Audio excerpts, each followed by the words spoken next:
This is just a sample of the audiobook. To get the complete audiobook, access the link posted in the first comment. The life of Mexican revolutionary Emiliano Zapata was the stuff that legends are made of. Born and raised in a tiny village in the small south-central state of Morelos, in 1911 he led an uprising, one strand of the larger Mexican Revolution, against the regime of longtime President Porfirio Diaz.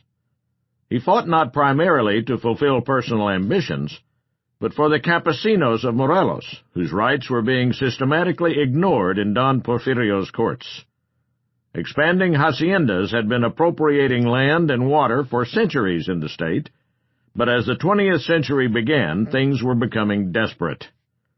The viability of village economies was threatened, and with it the cultural survival of the Morelian peasantry. Surprisingly, it was not long before Diaz fell, but Zapata then discovered that the other national leaders, Francisco Madero, Victoriano Huerta, and Venustiano Carranza, would not put things right, and so he fought them too.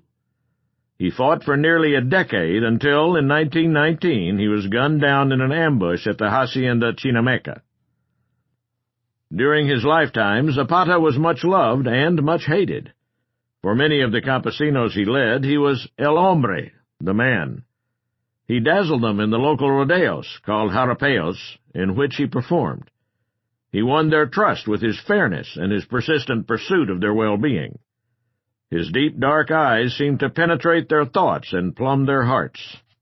When he entered a village, he was received with church bells and fireworks, but much of the rest of Mexico never understood the attraction. With its dreams of Europe and of progress, Mexico City was, in many ways, light years away from the countryside that surrounded it. It was here in the city that the Morelian hacendados spent most of their time, and here that the products of Morelian land and labor were consumed. The haciendas, in other words, were devices that served the capital. They were its means of exploiting the campesinos of Morelos while keeping them out of sight. Zapata hated the city, and as it watched ominous Zapatista campfires burn in the mountains to its south, the city would grow to hate Zapata. Except for the short year in which Zapatistas occupied the capital, the Mexico City press consistently attacked Zapata while he lived, shaping national opinion in the process. For much of Mexico, Zapata was a blood-soaked bandit, a killer of innocents, the Attila of the South. Many of the peasants of Morelos were unable to accept Zapata's death.